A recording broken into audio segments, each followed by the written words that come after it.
Sorry about that. I wanted to check and make sure I was on the right route because we were at a juncture and maps had shut down, as it does sometimes when I'm running other memory-intensive programs. So I'm on a 62-mile straightaway at this point, so shouldn't be interrupted unless I run out of memory because I'm long-winded. My memory or the phone's. So where was I? Oh, Pet Cemetery. Saw Pet Cemetery. That happened.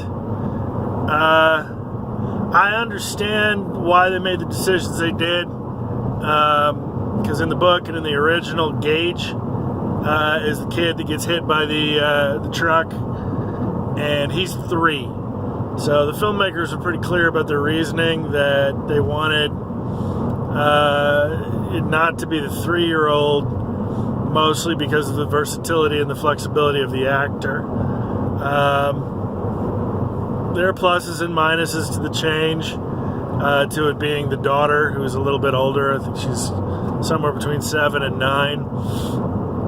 I personally think Gage is scarier, especially if the kid can't act.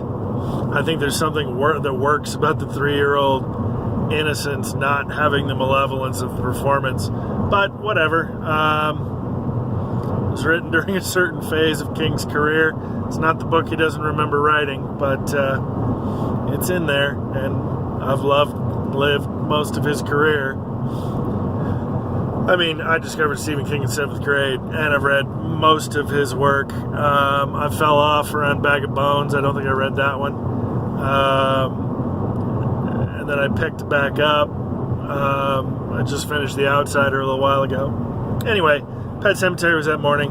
Then I drove out to California City to hang out with Anthony Suarez. Now, I went to high school with Anthony's brother Dave. Anthony's a little younger than Dave is. Not a lot younger. He's in his 40s. And a couple nights ago when I went to hang out and make D&D characters, it was with Anthony's gaming group, which also includes Robert Owen. And so, yeah, I always try to make characters that let me explore some part of myself that I don't know very well. And then when Welcome to Freebird. We just got reception again. So that was the XM channel. And then when I start detailing out the character, I find I know a lot more about it than I thought I did. So we were making D&D characters that are set in Greyhawk, which is the original D&D setting, almost original. Anthony's got a great flowchart of the invention and development of D&D that I will ask him if I can share with you because it's really cool. Timeline flowchart. So Neil, the Dungeon Master, asked me for my resume. I talked about that in Viking Ghosts a little bit. And the other video I'm going to do is some early chapters of my role-playing career. Because when I posted Viking Ghosts, my son said he enjoyed that story and he'd be interested in more videos about my role-playing career. So I think I'm going to do that. I think it sounds fun. I could write them down, and this is one of the videos I think I lost audio on. I could write them down, but there's something I enjoy more about verbal storytelling than type storytelling. Who knows? I might do both. Might do one, might do the other, might do both. Depends on the mood. We're in flux, and we're heading towards a new period, which is kind of what I'm talking about with Anthony, so we come back around. I really enjoy the couple of gaming groups that I've been sitting in on lately. I enjoy board gaming with TJ and Dennis Hamilton. I enjoy the dynamic to the role-playing table. Robert Owen ran a game of Fate, which was a monster hunting game. Fate is applicable to a lot of genres. You can use it for just about anything. Adventure Zone used it for superheroes. And I've tried it for superheroes before when I was still doing the Revengers. But we used it in a monster hunting chill type game that Robert intended as a one-off, and we played the prologue to his one-off, which was intended to be 5 minutes long and kill everybody, and we spent the whole night on the prologue, and I got so invested in my prologue character that I threw away the character concept that I had and asked if I could continue the prologue character since he had survived. And so I was really impressed and invested in the cooperative nature of that group of Robert Owen running Fate and the way everybody played, Anthony and Becky and John. That was a lot of fun. I was one of the best role-playing experiences I've had in quite some time. Brought me back to my high school days with Chill. No, that's not high school, that's college. We'll talk about Chill sometime later.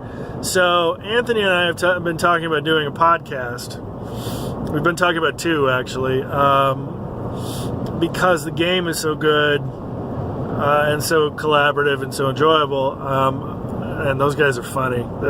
Almost everybody at that table is funnier than I am. Let's just say everybody at that table is funnier than I am, because I don't think I'm all that funny, personally. I know there are people out there going, "Yep, you're not funny." So I want to do a live play podcast with that group, regardless of what game we're playing. But Anthony and I have also been talking. I went out there to talk with him about an idea we were having. We were talking about a What's New on Netflix podcast, where we review whatever Netflix has dropped that week. And I'm not going to go into too much detail on the ideas that we've had, because I think we're going to start working on some of them. Because we had a lot of fun talking, and we argued about a few different nerd culture things that it was a fun conversation, and I think it would be enjoyable for people to listen to, and he has a great voice, so we may start working on that. It is the second time, however, that I whiffed on taking video of Anthony or of the gaming group to include in the documentary. So I told him I wanted to take a documentary video, and he went, "We'll get it next time." So that's cool. All of which, there was one more topic I wanted to hit, and I'll have to look at my notes and recapture it later, but I know it revolves around the idea that it still I know what it was. I came back from California City, and I went to Temblor to watch Open Mic Night. And there's a woman there who's terminally ill, and she wanted to get up on stage and do stand-up, and so she did, and she was good. She was really good.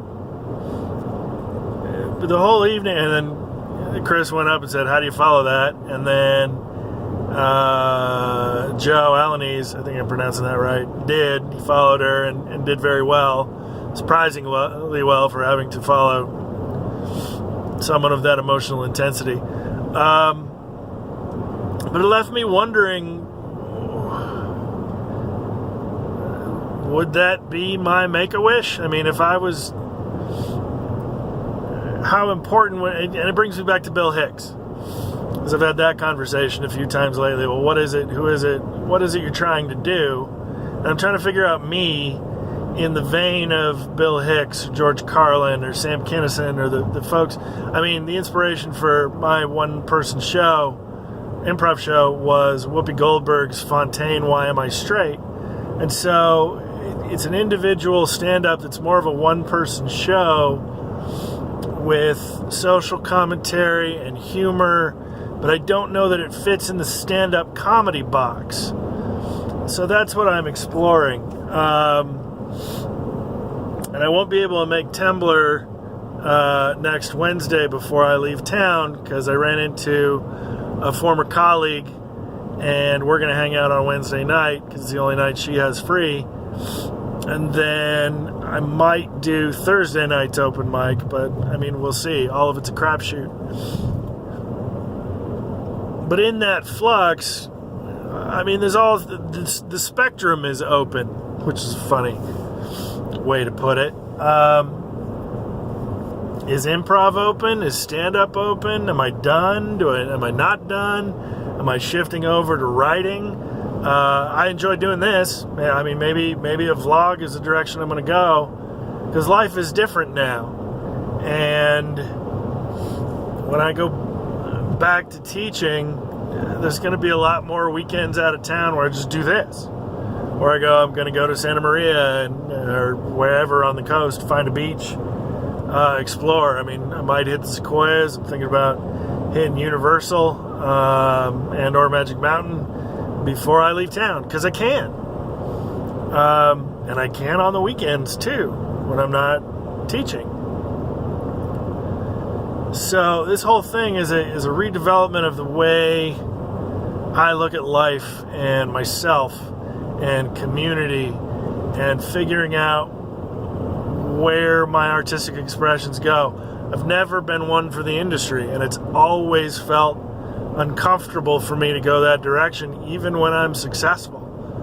I don't like it. I don't like the hustle. I would rather write a blog and notes on Facebook, or record vlogs and post them to YouTube. I mean, I don't care if anybody's watching. My artistic expression has never been for the audience. Never really has been. It's always been, how far can I push me? And what corners of myself can I explore? What can I learn from myself about this role? That's what I look for in directors too. I mean, that's why I work with Jamie so much, because I know Jamie has a sense of the story he wants to tell, and that is supported by the text. And I'm going to bring my ideas to the table, and there's going to be a true collaboration between the way I see the role and the story he's trying to tell, and how the way I see the role fits into it. So if you saw Waiting for Godot in 2003, whether you liked it or not, I found his approach to be the only way the entire play makes sense. Only a piece of it makes sense if you think that Vladimir and Estragon are the two thieves who were crucified with Christ. And only a piece of it makes sense if you think Vladimir and Estragon are France and Russia waiting for the United States intervention at the end of World War II. I've never seen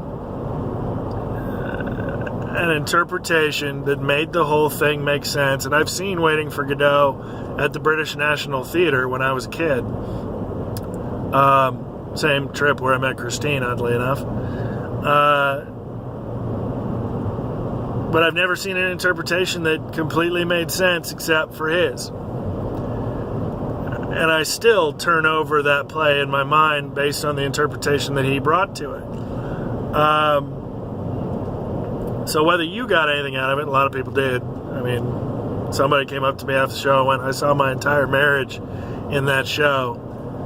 So it's an expressionist thing. Anyway, I got a lot out of it, and I still get a lot out of it. If you saw the Macbeth that we did, and I'm not in a theater, so it's not cursed, and I don't have to get out of my car, especially the speed I'm traveling, turn around, whistle, knock to be let back in, etc., etc. If you saw our Macbeth, I'm delighted. I mean, a lot of it could be his cut, but I found a Macbeth that made sense to the text all the way through. Because the criticism that he's a thoughtless brute doesn't ring true. Because at the beginning of the play, when Duncan passes him over, he shows you that he's thinking ahead, and he knows the repercussions and the ramifications of what has happened and what he's going to have to do. He shows you that he's not a brute. And it's not just the Shakespearean language. It's literally, he's thought it through, and he knows. The argument that his fatal flaw is that he's whipped and that Lady Macbeth runs the show, that doesn't hold together in light of the entire play. It only works for pieces of it. The piece of myself that I explored and what I ended up drawing from, and that Jamie and I developed into a full arc that made sense to both of us, was that he's insecure and he lacks validation. And so he's seeking validation from Duncan. And when he fails to get that, he's also seeking validation from his wife. And so when one falls apart, he goes to the other one. When that one falls apart, he turns to a source that's unhealthy for him, and he goes to the witches for validation. And they ultimately lead to his downfall. So to me, Macbeth's fatal flaw is his insecurity. So that's what I drew from in constructing it. To the point that, and one of the things Jamie and I talked about was that I continue working a script even after opening night, which can be a bad thing because the performance should be locked in so everybody knows what to expect at some point. But on closing night, I figured out why he brought the daggers out. And I was like, shit, I can't believe I didn't figure that out 2 weeks ago. Because he brought the daggers out because he was going to go kill Malcolm and Donalbain to cover up, to finish it, to wipe out the heirs so that there would be nobody to challenge him. And the anxiety of the whole thing took, and this is the way I read it. You could read it differently, and you might be a scholar looking at this going, nobody's going to do that. Scholar looking at this going, yeah, it's not a good interpretation. But it's what worked for me and what worked for us. And that's what's important to me. That he had thought it through. He had thought about details that Lady Macbeth had not thought about. Because his whole thing was, I'm going to have to deal with Malcolm and Donalbain too. And then he went to do it. Anxiety overtook him. He stressed out. Lady Macbeth said she'd cover it up. And her errors in the situation led to them being exposed and vulnerable to Duncan's sons.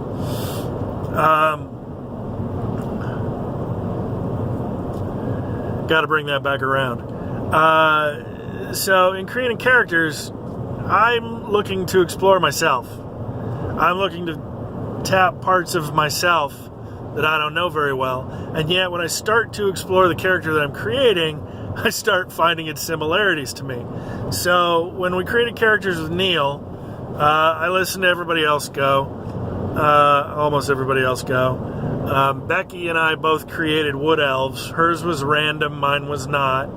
I realized I had never played a ranger, and oddly enough, that connects back to Viking Ghosts because my best friend from high school, his main character, his main milieu was rangers.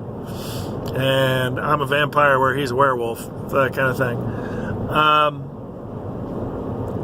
I just admitted I was a vampire. Crazy. I just mean in parallel horror terms. He had a wolf tattoo on his shoulder. I don't have a vampire tattooed anywhere on my body, but I identify more with that milieu of horror, and we'll get into that when we deal with Vampire the Masquerade, which is my role-playing career of the most of the 90s. So Becky and I both created wood elves. And I created a ranger on purpose because I never had. And Becky created a druid, and hers was completely random. And there's a D&D campaign set in Greyhawk, so I decided to tie my character back to my earliest gaming experience. Because I was playing D&D in second grade at 7 years old. And I don't think I was part of the mail-in pamphlet phase, but I was certainly part of, this is how Neil put it, you were part of the red and blue book phase. Yeah, that's what we were playing. We were playing the red and blue box set. And the other video, I will talk about that in a little more depth. So Becky created a wood elf druid, and in their pre-play, she also randomly created, she was part of the nobility and the ruling class, so they were playing parliamentary hearings about border disputes between her family and their diplomatic decisions and the human encroachment on wood elf land and whether or not they could cohabitate peacefully. And I'm listening to this and knowing that I decided to tie my character back to my earliest D&D experience, the first module I remember was Keep on the Borderlands.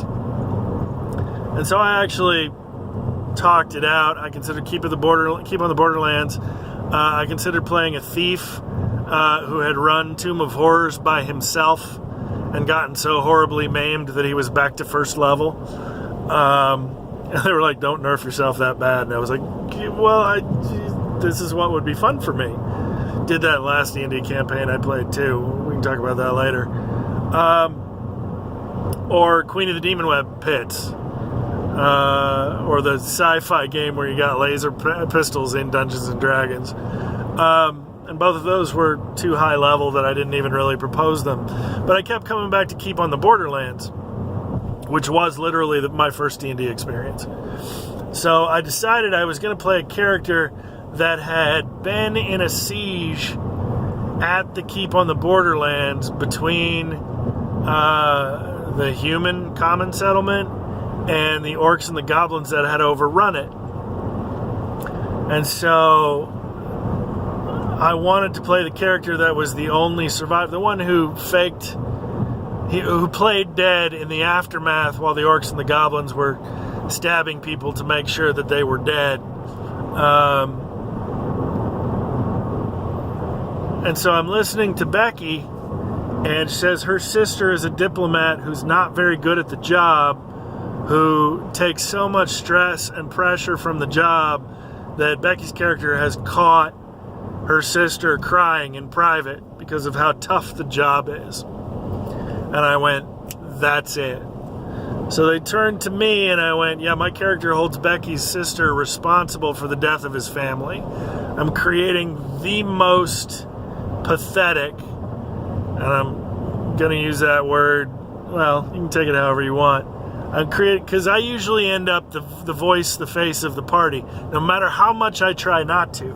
And this party is so good at role-playing and dialogue and character interaction that any of them can be the face of the party, and I experienced that in the Fate game.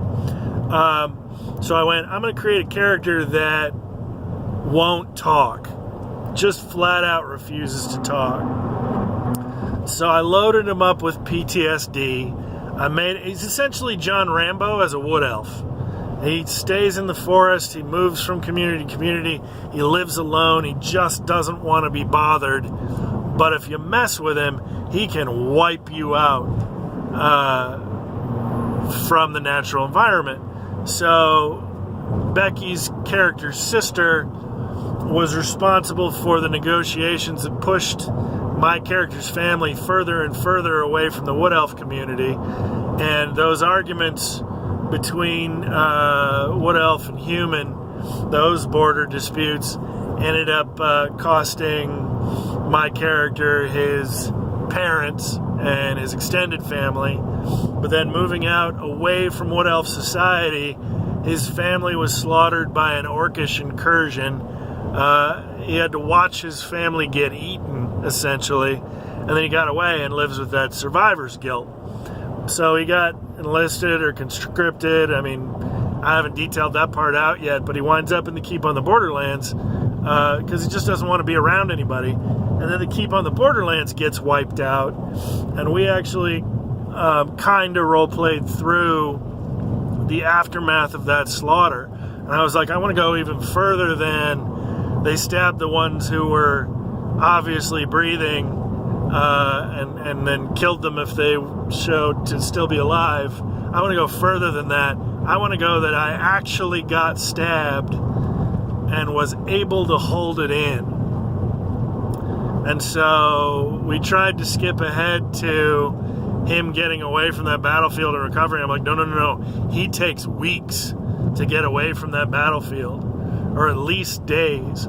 There might be an infection from the stab wound, and he has to find additional medicine from the bodies that have already been picked over, and he has to find water, and he has to find food. And there might be some dark corners of that I'm just thinking about and retelling the story that we still have to touch. I have to wrap this up soon because we're at 25 minutes, and I know it's going to stop at 30. So that character, he's like, so how did you deal with it? And I'm like, I'm not sure he has yet. I think we're still in shock, denial, withdrawal, shutdown, and he can't and won't talk to anybody. It's hard for him to do. and he won't sleep under a roof, and you'll often find him curled up crying.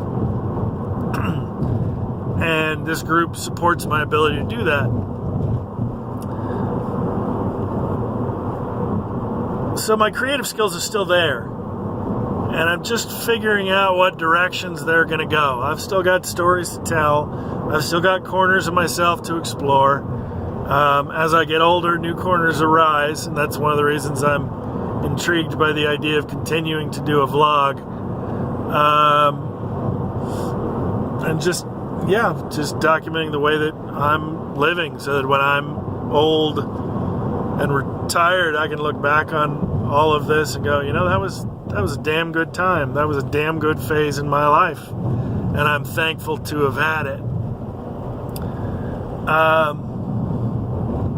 I think I'm going to do a Facebook Live video sometime soon, and if nobody watches, that's cool. And we'll take questions and talk about stuff, come up with ideas where to go next. But the directions are figuring themselves out, and I'm thankful for the experiences I've had, and the changes in my philosophy, and all the wonderful people around me, some of whom you've met, some of whom you have yet to meet, whether I'm talking to the viewer or to myself.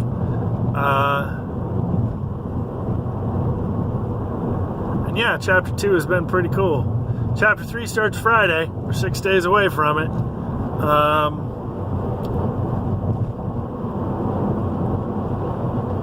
Couldn't be more pleased with the way the last month and a half has gone, and really excited for where the next 14 weeks are going to go through the summer of 2019, and then what comes after.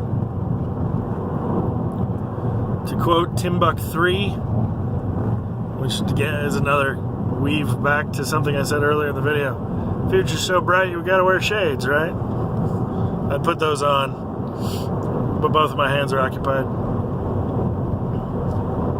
Peace. Oh my God!